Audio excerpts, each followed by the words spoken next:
Okay, inking the hair. This can be a bit of an intimidating section just because I think in general a lot of people have a lot of misconceptions about how to even draw, paint, depict hair in general, okay? One of the things that I think is important for you guys to recognize is that even though we're dealing with our hair, it's not about a billion lines, okay? So it's not a lot of, a ton of lines. If you put a ton of lines into your hair, it's going to look like you haven't washed your hair in 2 weeks, okay? Or it's going to look kind of like, it's more like yarn or string, like you're a doll and not a real person, okay? So if you think about it, yes, we do have billions of strands of hair on the top of our head, but do you see every single individual hair? The answer to that is no. So a lot of times, because our hair there's so many of them and they're so thin, a lot of times they clump together, okay? So really what you want to focus on is the sections and the chunks that you see in the hair, okay? You will notice that in the sections of your hair that are darker, that's where you actually see less line. And where your hair is a little bit lighter, that's where you will see the line, where you see highlights and stuff, okay? So for those of you that have dark hair, you're only going to see a lot of the line work in the areas that are sort of medium or light in value, basically your highlights. For those of you that have really light hair, you're going to find that even so, even if you have really light hair, that those highlighted areas, a lot of times it washes out that detail, so you don't see as many lines in your highlights. And then you start to see more of the lines in the kind of medium toned areas or medium value areas. And then when your hair gets darker, again, it's the same thing with the people who have dark hair, you don't see any lines at all. So for those of you that have really light hair, you're not going to see lines in your highlights, your brightest areas, and you're not going to see your lines in your darkest areas, only in the medium. Okay? So here is a page of basically different demos that I did for different types of hair: long hair, wavy hair, curly hair, short hair. Bottom line is I'm going to kind of give you guys sort of a mix of different techniques that you could use. But what I would do is I would practice in your sketchbook first. And not only that, but practice different sections of your hair, especially you guys, because your hair is different on the side than it is on the top. So a lot of you guys have shorter hair on the side, longer hair on the top, so it's going to be different, okay? For girls, a lot of times the hair is the same texture throughout, okay? So here are just some of the tools that I'm going to be using. Here's that page. Here's actually another page. Okay, this is like a curl that I'm working on. Waves, really short hair, a little bit longer. Let me get okay, clean page here. So remember guys, you want to keep your ink pad on your sketchbook at all times, even when you're working on your project, just because you do not want to lay this on top of your project. You'll inevitably put ink from the bottom of this container on your project. I actually had one of my AP kids told us a horror story about how that happened to her project. It's actually one of the ones that are hanging up right here.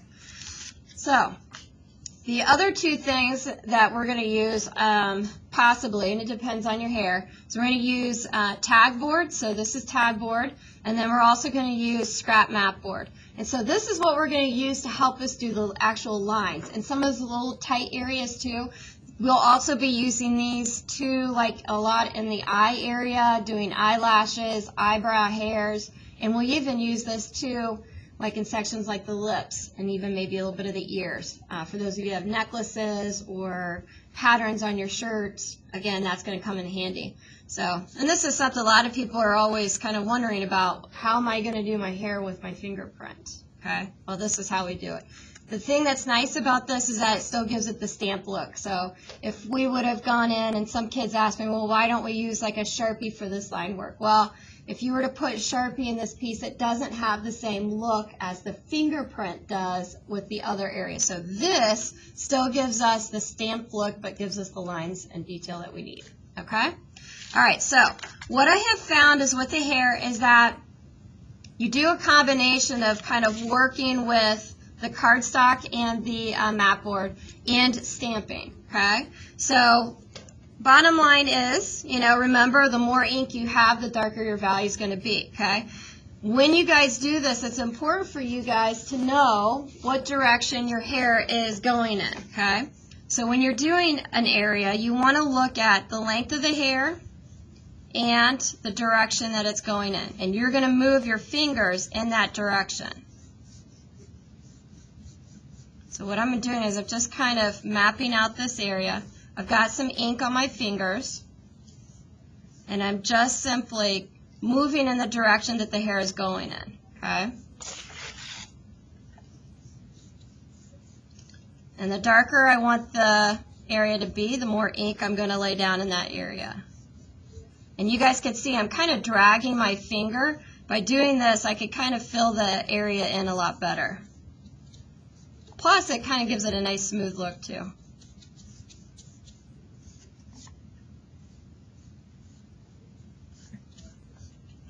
A lot of times, and I'll show you, a lot of times, oh, I did it on the wrong side. People put ink on the side of their finger, like all along the side of their finger, to get to get those longer shapes. So they'll just kind of stamp it even down like that. I had one girl who loved using her pinky finger. Let me see if I can do it. So I got ink there. There. Ooh, yeah. Oh, I like that. Okay. And so as you guys can see, I'm kind of stamping and dragging, okay? So far, I have not added any line work yet, but you guys can see already how it's starting to look textured like the hair. I'm just trying to darken up this area, build that up.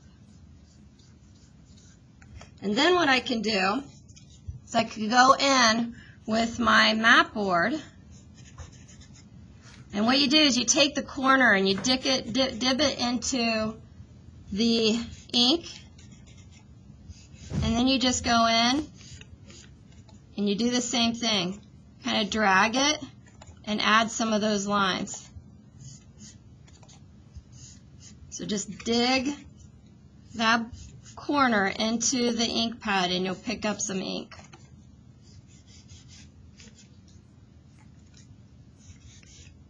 And this is how you add your line work. Now with the map board, you're going to get a thicker line. So that's about the thickness of the line you're going to get. If you use the tag board, you're going to get a finer line. So this is where you can do like the little flyaways, and the little hairs that you see kind of around your hairline. Like that. Oh, it's out of focus. Okay, so if you have curly hair, again, I think I'm going to go back to, when you have curly hair, it's best to just kind of work with one curl or section at a time.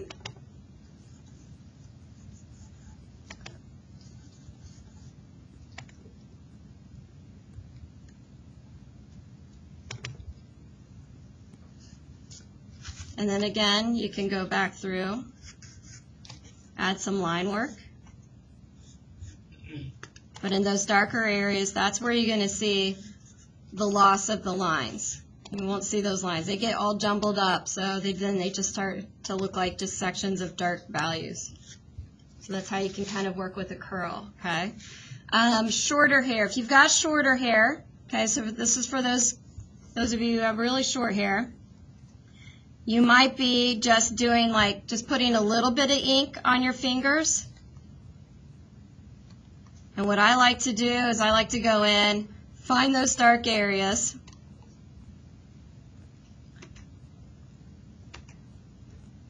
Get those plugged in, and then fill it in then with the lighter.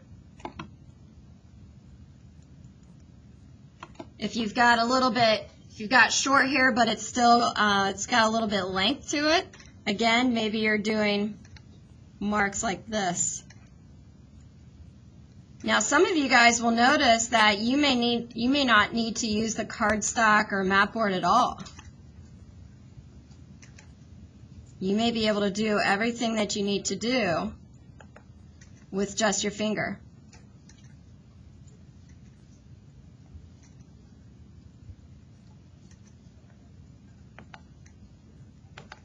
Some people will kind of do this too, for those of you who have shorter hair.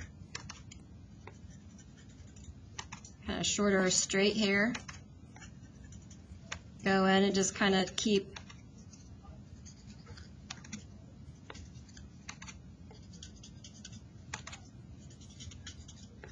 doing these jagged marks like this. And then you can go with your fingerprint